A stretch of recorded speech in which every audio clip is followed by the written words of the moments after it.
3, hit it!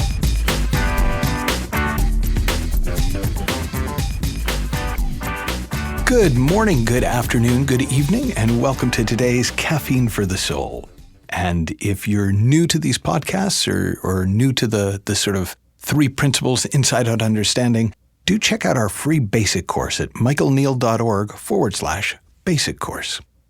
Today, what I wanted to explore is an idea that I had heard about for a number of years, and it sounded very new age, not in a good way to me. In other words, when I heard people talk about it, I thought, oh yeah, that's very positive. That's very affirming.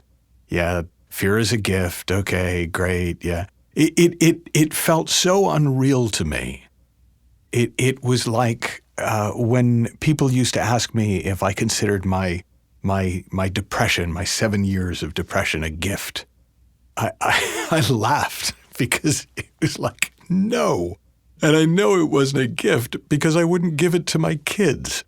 But that doesn't mean that it was without its gifts. It doesn't mean that many of the good things in my life today aren't connected to things that I learned. So I do understand that even things that we don't enjoy, that we wouldn't want more of, very often we can find gifts in them. So I was at least open to the idea of the gift of fear when I heard people talk about it, even though my first reaction was, yeah, great, yeah.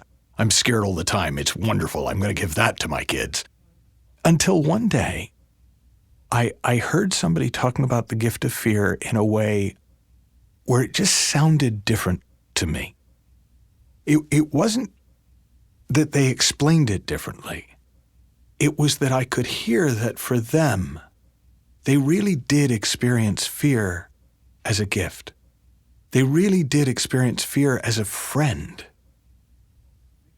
And I was fascinated because I felt like my journey with fear had been the journey from fear is the enemy to fear is a variable. Sometimes it's there, sometimes it's not. You just have to handle it like you handle other variables in life.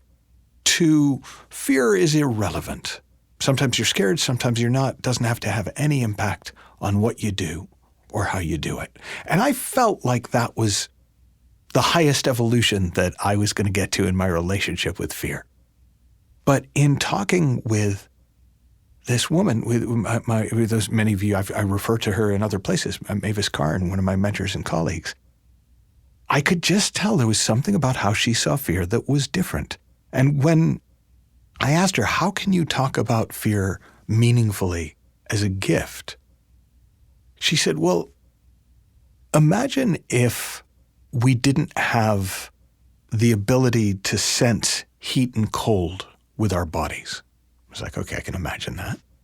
She said, you would have no way of knowing if the water that you were going to get into, if you were getting into a bath, was too cold for your body and would have a negative effect on your body, or too hot for your body and would have a negative effect on, to start with, your skin and burn you.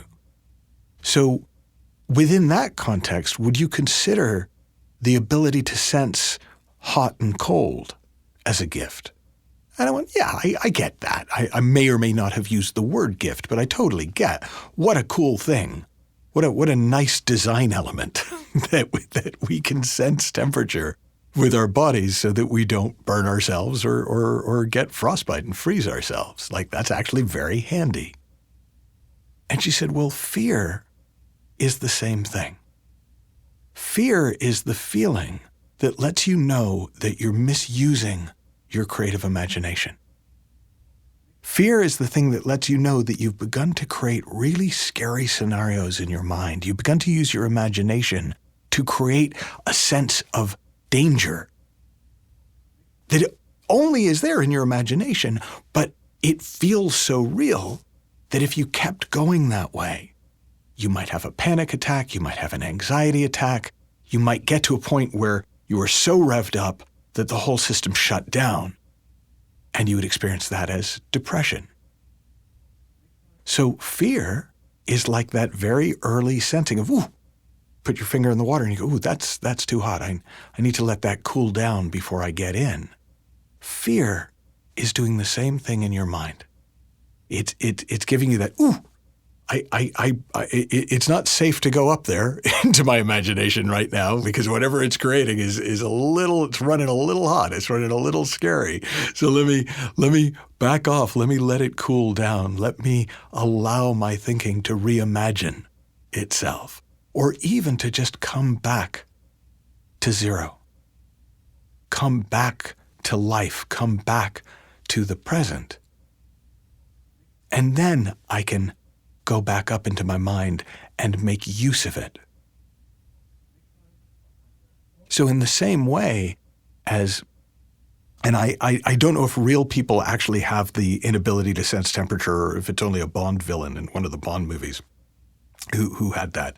But in the same way as it would just be much harder to live if we didn't have the temperature sensing mechanism in the body, it would be much more difficult to live safely and to take good care of our body. Without the gift of fear, it would be much harder to safely use our imagination. It would be much harder to keep our mind safe. And because of that, we would be maybe wary of using it. Whereas as long as I can sense temperature, I don't have to be that careful about taking a bath. I can always add a little more cold water or add a little more warm water as needed. When I have fear to let me know, oh, I'm temporarily misusing the gift of imagination to scare the crap out of myself, then I'm free to just step back, start again, and make use of imagination to create possibilities, to create hope, and to create things that have never existed in the world before. Without imagination, there's no invention. But if we misuse imagination, if imagination starts feeling dangerous to us because we don't have discernment, we don't have fear anymore to let us know when we're misusing it, then it becomes a little bit dangerous. And we're pretty smart. If something feels dangerous, we will probably not spend too much time with it. When we know something is safe and we see its power and potential, we're willing to put in the time and attention to get really good at using it. And that's how I've come to see the gift of fear. And what about you?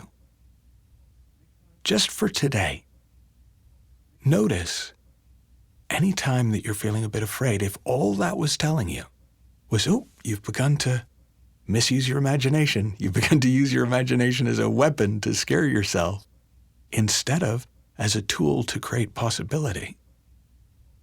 Notice how things change, and notice how your relationship with fear changes.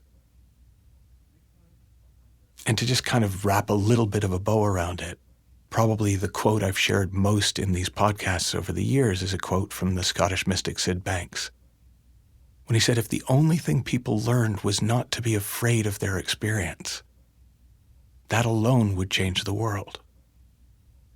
Well, when we understand the gift of fear, the use of fear, the value of fear,